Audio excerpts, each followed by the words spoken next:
Oh, well, I was working in a second-hand bookshop. It was my second-hand bookshop, actually. I left university and the economy wasn't so great at that point. I'd worked in offices before. I had nothing to lose and I started to buy and sell second-hand books. And this grew into quite a little business, and I ran it with a partner in the bookshop. And I did that for about 8 years, and it was a fabulous job. It was a brilliant job. Anybody could walk through the door, and they did. I met lots of just fascinating people.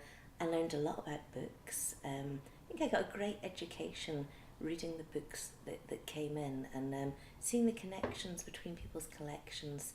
And booksellers and book collectors in particular are very generous. They might have taken them years to amass the knowledge that they have, and they were very open and very willing to talk about that and share their knowledge. So it was a lovely job.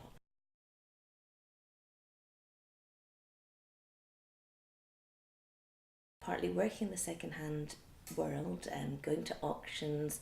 It's like any other business, I guess, actually. Whatever your business, you meet people that are in the same line as you or in a similar line. So I knew lots of antique dealers, I knew lots of book dealers, lots of collectors, I knew auctioneers. And it's a fascinating world, a really interesting world, a world all of its own. And I think that just began to draw me in.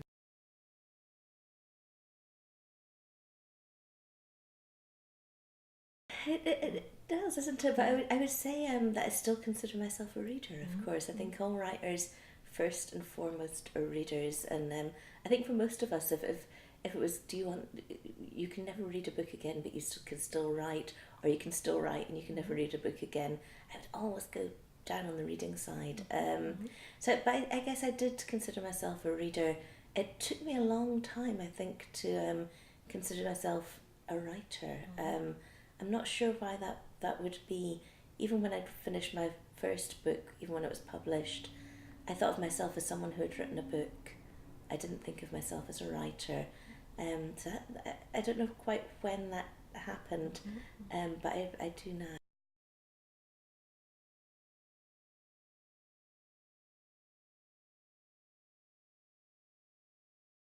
Simply, I could just say it changed my life, actually. It changed my life in lots of different ways. It opened a lot of doors for me. I was somebody who, although I had connections in the second-hand book selling world, I didn't have connections in the publishing world.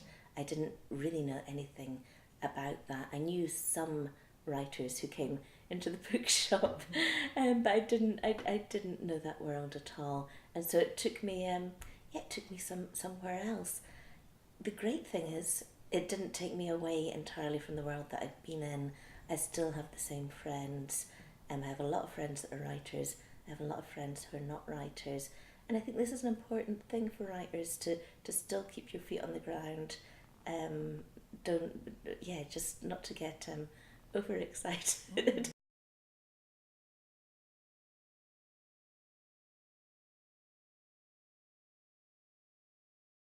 I think you have ideas which are not novels. Sometimes you don't know that until you start playing around with them. So some concepts, some ideas, some concerns belong in a play, or they belong with music. I think again though, it's that opportunity to step out of the realm that you know, and what could be more interesting than going and working in somebody else's world. So to work with a composer is fascinating, really fascinating. It then perhaps informs the way in which I work on a novel. I think my planning for my novels has got better, actually, got sharper since I've been working with Stuart McRae, who's a composer that I've collaborated with. The great thing, once you finish the libretto, once the composer's done his work, you then get to go in and see the orchestra and all of this kind of stuff. And it's the same with plays. You get to go into theatres, you get to meet actors, directors, and all of the time, hopefully, your knowledge, your fund of skills is expanding. So you want these pieces to be good in their own right, and then you hope also that that will feed into the other work that you do, into novels and whatever.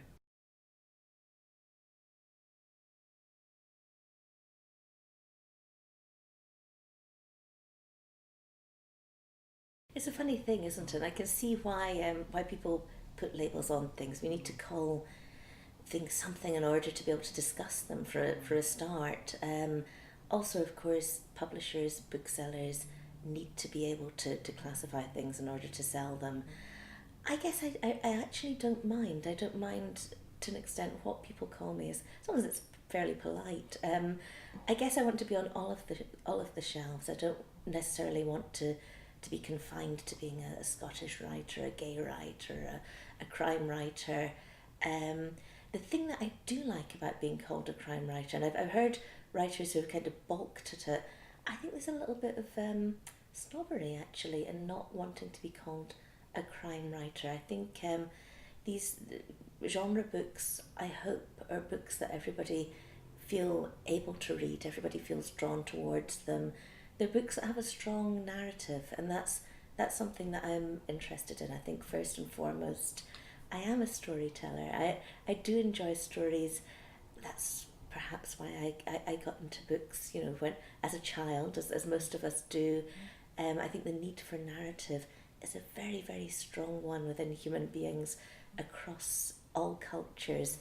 And so I'm not ashamed of that. I'm not made uncomfortable by it. The only point, I guess, at which you would get uncomfortable is if you then get confined and people say, well, you can't do this because you are this kind of writer, whatever that is. Publishing, like everything else, is under commercial constraints, and I think that's the danger zone, and that's the thing that hopefully.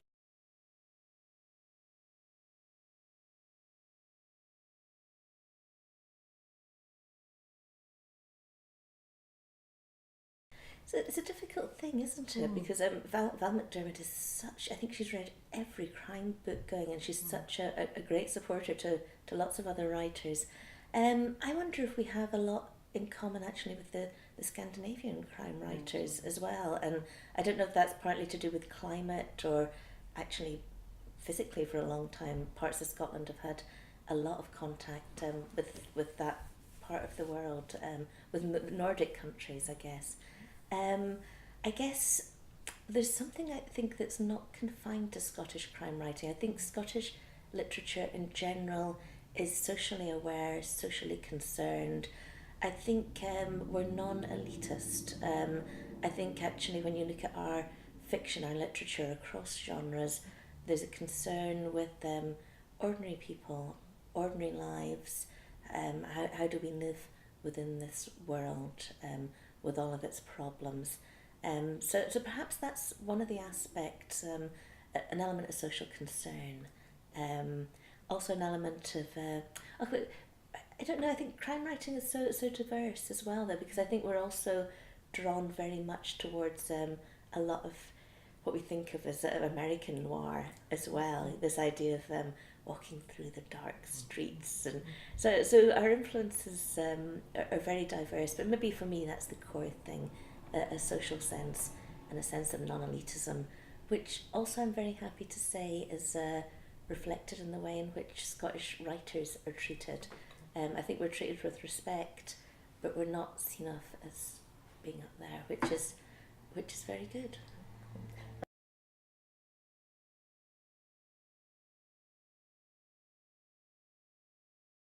I am. I'm writer in residence in both these places until April next year. So I go to the School of Art one day a week, and I go to the Glasgow University one day a week, and it's a real pleasure. I remember when I found out as a student that this post existed, I thought, wow, can you imagine having that job? And it means I work with people across all of the disciplines within those two institutions, and listen to their creative writing and give them feedback on their creative writing, organise readings and events, and I'm very much hoping to get enough money to make an anthology of work from writers from both of these places.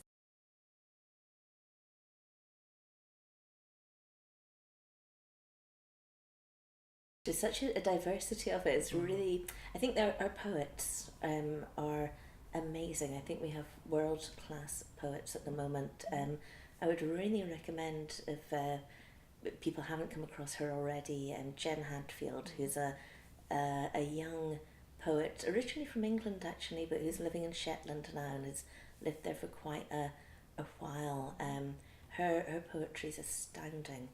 There's a whole bunch of poets slightly older than her, John Burnside, Don Patterson, Robin Robertson, very, very astounding poets, often with a real appreciation of nature as well, but a lot going on there. Something that's interesting that has kind of happened in the last 2 years, is an interesting influx of memoirs from writers within Scotland. So John Burnside, Jackie Kay, Janice Galloway have all written very, very different memoirs. And I say memoirs advisedly because there are points when you think, oh, is this real? Is this not real? And all about very different aspects of Scotland in a sense as well. I guess they come from Scotland, so the memoirs are going to reflect that. So in John Burnside's case, in his first memoir, I think a very interesting insight into masculinity within Scotland.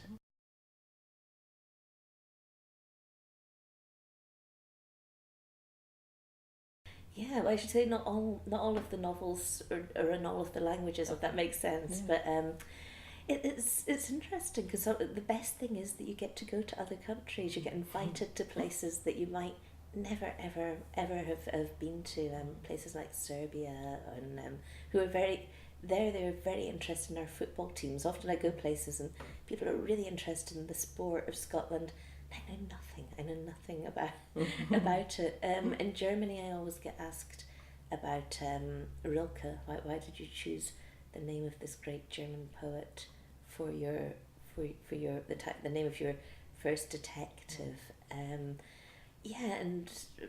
I think that has been the nicest thing, being able to travel and meet different people. I would say that the readers in other countries, I think, are as diverse as the readers within our own countries, and so often the questions are similar, and sometimes different. And I got asked in Germany again about the feminist contents within the work, and I'm doing my first reading in Iowa this afternoon, so we'll see what the feedback there is.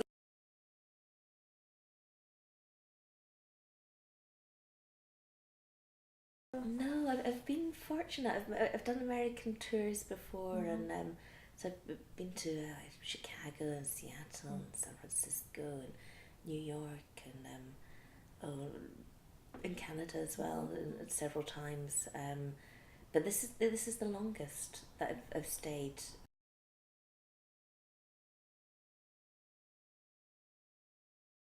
For me, it's been great. One of the other residents put it really well, Moshi, who said there's enough happening so that we feel engaged, we feel part of the city, and yet you're left on your own enough to be able to write. And I've written a lot while I've been here. I'm trying to finish my next book, and I'm really hoping that I might go away with some kind of finished manuscript. So for me, it's been really, really interesting. I find this part of the world very friendly, very accepting. I guess it's a university town as well, and so you get all of the benefits that go with a university. And I've also, it's fall now, and we've been able to go out and enjoy nature as well, and to see eagles, which I never ever thought that I would get to do. That's one of the really, really, really big thrills. I think that the insight into another culture that you only get sometimes when you stay a little bit longer and do the everyday things. Go to the store, walk around, go to the post office, all of that stuff, because it's nice. I mean, it's great to meet other writers. I can't say how good it is, but it's also very nice to mix with people that are not writers as well.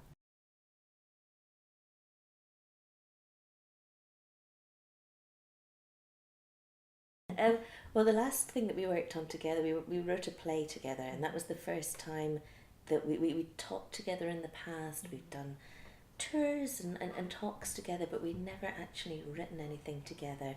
And we did think, is this a good way to break up a relationship? We laughed and we laughed and we laughed and we laughed and we laughed as we began to write it, and we just had so much fun. And then I think there's always a tipping point, because you go from the planning to the actual doing it, the actual rendering it. And we had decided to write it in relays. One person would write one bit, pass it to the next person. And actually that proved impossible. It just didn't work. And so we did it line by line. And we were very lucky. There's a place in Glasgow, the Playwrights Studio, who will lend free of charge a room if they have it available to playwrights. And so we hired this room for free. And we spent our time there, and we did it not in our home. And that worked really well. And we did fall out. Nobody cried, nobody shouted, but there were points when we got icily polite towards each other, and then it worked okay. I would do it again, which I think is the best thing that you can say.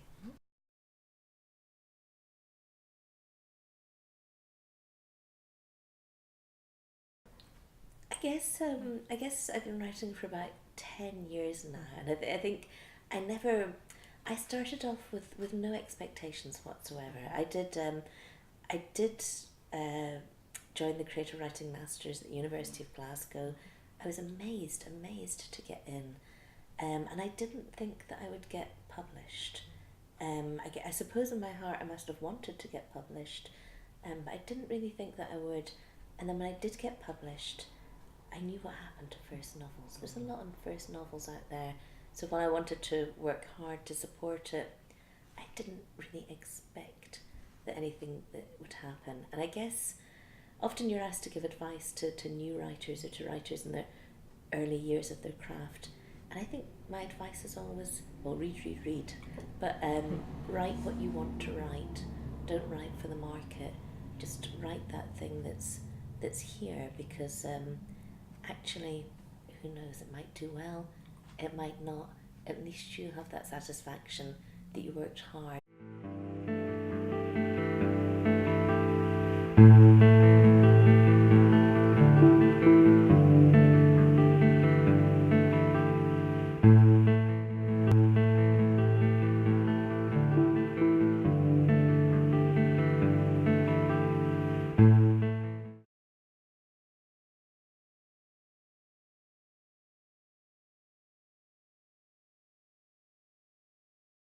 Oh, well, I was working in a second-hand bookshop. It was my second-hand bookshop, actually. I left university, and the economy wasn't so great at that point. I'd worked in offices. That would be, even when I'd finished my first book, even when it was published, I thought of myself as someone who had written a book. I didn't think of myself as a writer. So I don't know quite when that happened, but I do now.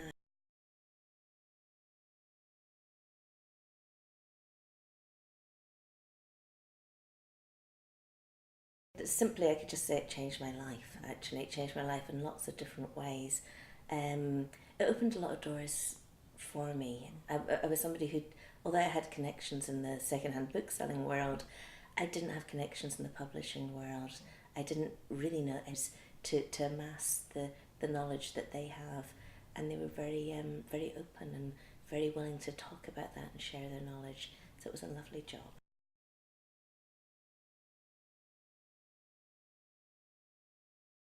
Partly working in the second-hand world, going to auctions, It's like any other business, I guess, actually. Whatever your business, you meet people that are in the same line as you or in a similar line. So I knew lots of antique dealers, I knew lots of book dealers, lots of collectors, I knew auctioneers. And it's a fascinating world, a really interesting world, a world all of its own. And I think that just began to draw me in.